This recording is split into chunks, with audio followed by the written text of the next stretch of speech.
Hi friends, good morning. Hotel ஸ்டைலில் ரொம்ப டேஸ்டான ரொம்ப ஹெல்த்தியான லஞ்ச் காம்போவை நாளைக்கே ட்ரை பண்ணி பாருங்கள். அதுக்கு கடாயில் எண்ணெய் ஊற்றிட்டு ஹோல் ஸ்பைசஸ் எல்லாம் போட்டு நல்லா பொரிஞ்சதும் 2 பெரிய வெங்காயம் சாப் பண்ணி போட்டுக்கோங்க. அது கோல்டன் ப்ரௌன் வந்ததும் 1 ஸ்பூன் இஞ்சி பூண்டு பேஸ்ட்டு, அதோட பச்சை வாசனை எல்லாம் போனதுக்கப்புறம் 1 தக்காளி மிக்சியில் அரைச்சி அதையும் சேர்த்து நல்லா மிக்ஸ் பண்ணிக்கோங்க. தக்காளியோட ராஸ்மெல் போனதுக்கப்புறம் மிளகாத்தூள், ஜீரகத்தூள், சிக்கன் மசாலா, கொஞ்சமாக கறி மசாலா, லாஸ்ட்டாக பெப்பர் இதெல்லாம் போட்டு நல்லா மிக்ஸ் பண்ணிக்கோங்க.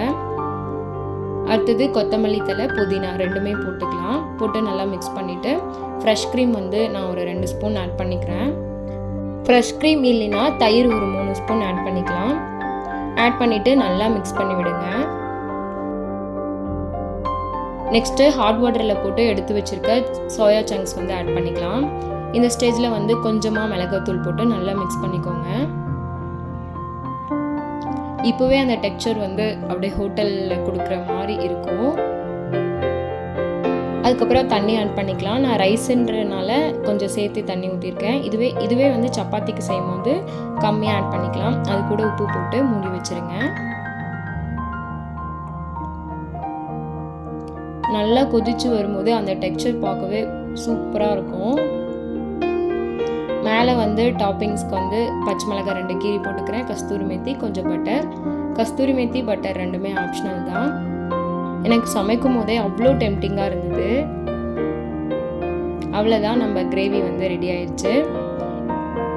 இது கூட நார்மலாக எப்பயும் போல் ஒயிட் ரைஸ் வச்சு சாப்பிடாம இப்படி ட்ரை பண்ணுங்கள். எண்ணெய் ஊற்றிட்டு ஹோல் ஸ்பைசஸ் எல்லாம் போட்டுட்டு நம்ம ஊற வச்ச அரிசி போட்டுக்கணும். போட்டு நல்லா ஒரு மிக்ஸ் கொடுத்துடலாம்.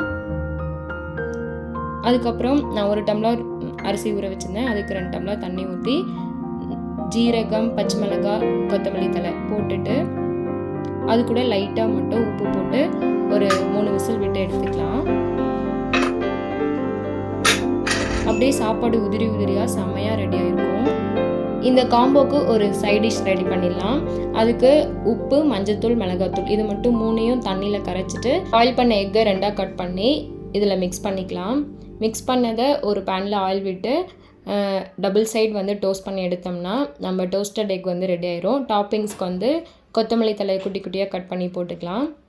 அப்படியே நம்ம செஞ்சு வச்சதெல்லாம் பிளேட்டிங் பண்ணி பார்க்கும்போது டேஸ்ட்டும் சூப்பராக இருக்கும். பிளேட்டிங் பார்க்கவும் செம்மையாக இருக்கும். அப்படியே நம்ம பிளேட்டிங்க்கு எவ்வளோ மார்க் கொடுப்பீங்கன்னு கமெண்ட் பண்ணுங்கள்.